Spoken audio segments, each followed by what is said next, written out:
Hey cronies, what's going on? How is everybody doing during this pandemic? It has been a bit stressful, and I myself have been self-isolated because my wife has had some symptoms, but we've been using our time wisely and doing a few home improvements, some of which have been developing my new study, which I think you'll agree looks amazing. And yeah, we've been just putting up some new shelves and doing things with the backlight and adding a few more things. Got 2 sets of new shelves, some new pictures, some backlighting going on. It's starting to turn into a bit of a specialist studio.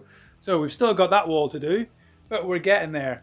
Anyway, so today's video, we are going to be looking at Ijmal and his story of how he was diagnosed. This is going to be a new series that's coming along now, where we're just looking at how people were diagnosed, and then we've got some other new series coming along with people that we've had a chat with who are part of our IBD community and our chronic disease community. So before we get stuck into the episode, let's hear from our comment of the week. Our thumbs up comment of the week is from Vince Massa, who says, "Thanks for the great advice. Now I just need to actually follow it."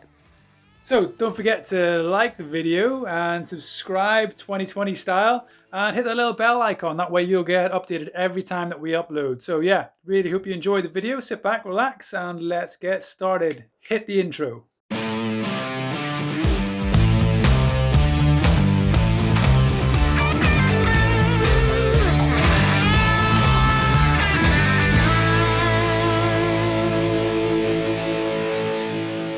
So my name is Ijmal, and I have my account on Instagram, RaziBlog.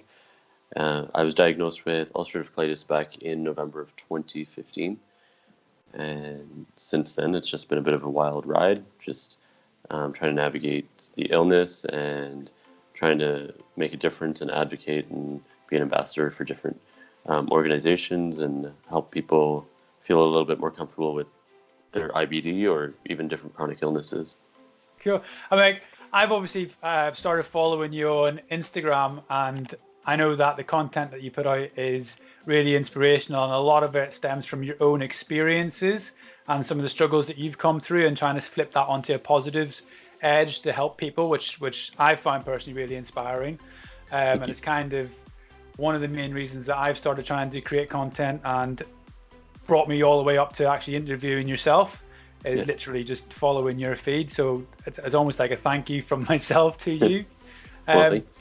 But when was it that you were diagnosed, and what was going on at your time when you were diagnosed in your life? What was happening?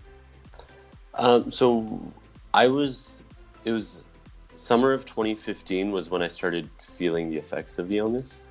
And at that point in time, I had a lot of stress going on in my life. So I was working about 7 days a week. I would work about 12-hour days. And it was just a lot of, I would say, like a lack of self-care at that point, because I was putting things ahead of myself, which were leading to more stress. And what I realize now, hindsight, is that the more stress I have, the more inclined I am to get a flare-up or weight loss. So in that time, in the summer of 2015, I had lost 20 pounds within a month, which was really quick. And so I'd gone and I'd met with my family doctor, and I'd let him know what was going on. And he was like, "I don't think it's concerning, but just to be safe, I'll recommend you to a specialist." So then a month later, I'd met with the specialist in August of 2015. And then her first instinct, not saying it was the best instinct, but the one thing she said to me was like, "Based on your symptoms and what you're having, I feel like you have," she's like, "it sounds like you have colon cancer." Whoa. Yeah. And she's like, "But we won't know until we do a scope." And my scope wasn't until November. So from August till November, I just had in my head, okay, I have colon cancer. And I didn't tell family, I didn't tell friends, because I didn't have the answer for sure. But it didn't help that now became a part of my stress too. So that made things even worse by the time November came around. But then we did the scope and found out it was ulcerative colitis. But yeah, so the main thing that I realized was in that point in time in my life, I was putting a lot of things ahead of my own well-being, and I was letting the stress of those things kind of take over, and that's kind of where I think that's what triggered the illness. Because they do say that it can be dormant within your system. It might be something you've always have, but something can trigger it. And I believe in my specific scenario, it was stress induced. Nice. Just for the viewers, how old were you when you were going through this? At that point, I would have been 15. I was 28 I was 28 when I started going to the doctor's appointments. I was 29 by the time I was diagnosed. So it was right before my birthday and right after my birthday. So, and how long could you guesstimate how long maybe you were carrying the symptoms for? I believe it was from about May of 2015 until November 2015 when I found out. Is there anything, because I know some people feel like once they've got that diagnosis, they kind of look back like you've done now with perfect 20/20 vision and go, oh, has there been a point in your life prior to diagnosis where you've gone, maybe that was ulcerative colitis then, or? Not exactly, because I think back to, what I used to eat and everything like that, and the things that irritate my stomach now or my gut are things I used to eat and enjoy normally. So it was a complete shift. So it was